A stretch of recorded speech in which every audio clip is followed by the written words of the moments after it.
pessoas me perguntam muito, né? Qual que é o prazo para receber? E isso, na perícia judicial, não existe uma resposta certa para essa pergunta, gente. Por quê? Porque o perito, dentro da perícia judicial, geralmente, ele só recebe após a entrega do laudo, dos cálculos, homologação. Então, quando o juiz homologa o cálculo e ele fala assim, as partes aceitam, não tem mais esclarecimentos a fazer, e aí o juiz fala assim, ok, tá tudo certo, homologo o laudo, ou seja, faço valer os seus cálculos, é isso que é homologar, né? E aí, naquele momento, ele fala qual é o valor que o perito judicial vai receber. Então, ele fala lá, arbitros honorários periciais em R$ 1.500, por exemplo, né? E aí ele faz isso nesse momento. Mas, em geral, na perícia judicial, o assistente técnico, o perito judicial, ele só recebe depois que o autor recebeu o crédito. Ou seja, o perito realmente ele recebe mais no final. Essa é uma desvantagem da perícia judicial. Mas, assim, é desvantagem, gente, dependendo do seu ponto de vista. Então, por exemplo, eu sou servidora pública, né? Como eu já falei para vocês aqui. No início, eu sempre encarei a perícia como renda extra. E até por isso que eu falo muito com vocês essa questão da renda extra de 10K, né? Porque eu sempre encarei a perícia como renda extra.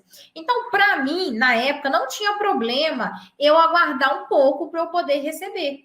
Então, eu ia fazendo as perícias e eu sabia que aquilo ali era um ativo que eu ia receber depois, eu sabia que era uma poupança para mim, né? Então, para mim não tinha problema. Eu pude esperar aí um prazo para começar depois ter um fluxo de caixa. Quanto tempo isso demorou, Ludiane? Olha, para mim deve ter demorado de 6 a 8 meses para eu começar a ter esse fluxo de caixa girando. Às vezes pingava uma perícia, outra, mas o fluxo de caixa demorou um pouco mais. Hoje já está mais rápido, porque os processos na justiça trabalhista são eletrônicos, então, assim, acaba girando um pouco mais rápido.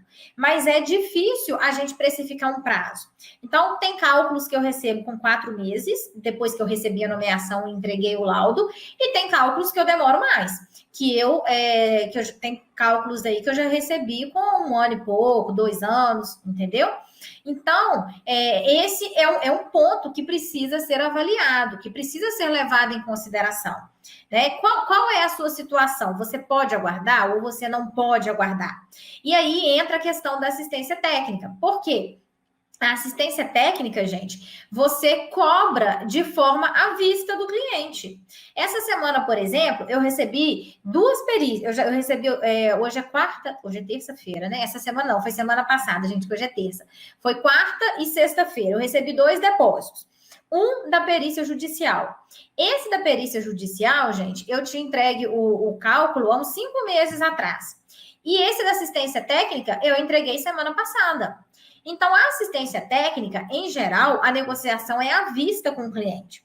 Eu, Lud, negocio assim. Olha, na hora que você confirmar comigo que você quer o cálculo, eu preciso da entrada de 50%. Para eu não correr o risco do cliente desistir, né? E se ele desistir, pelo menos ele já cobriu o meu custo. Aí o cliente deposita 50%. E na hora que eu entrego o cálculo para ele, que geralmente é com 8 dias, porque o prazo do advogado trabalhista é mais curto para entregar os cálculos, né?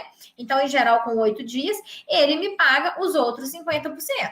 Às vezes acontece, o cliente fala assim, isso vai depender de cada situação, né, gente? Já aconteceu comigo, você me dá mais 30 dias para eu pagar a segunda parcela? Ok, o advogado me pediu e eu concedi, não tive problema nenhum. E às vezes ele fala assim também, se o seu cliente da assistência técnica for um empregado, por exemplo, ele pode falar assim, olha, eu não tenho dinheiro nenhum, eu quero te contratar, mas eu só posso te pagar quando eu receber da empresa. Então, isso também pode acontecer. E aí você vai avaliar se você pode esperar ou não. Mas, de uma forma geral, gente, com a assistência técnica, vocês têm condições, né, vocês têm condições de negociar com o seu cliente, de receber mais rápido e aí fazer o seu fluxo de caixa, entendeu? Então, isso aí precisa ser avaliado, porque vai da situação de cada um. Se você tem condições de esperar, se você tem um outro emprego, a perícia judicial é excelente, que você vai receber mais. Agora, se você precisa de fluxo de caixa rápido, na assistência técnica você vai receber mais rápido, tá?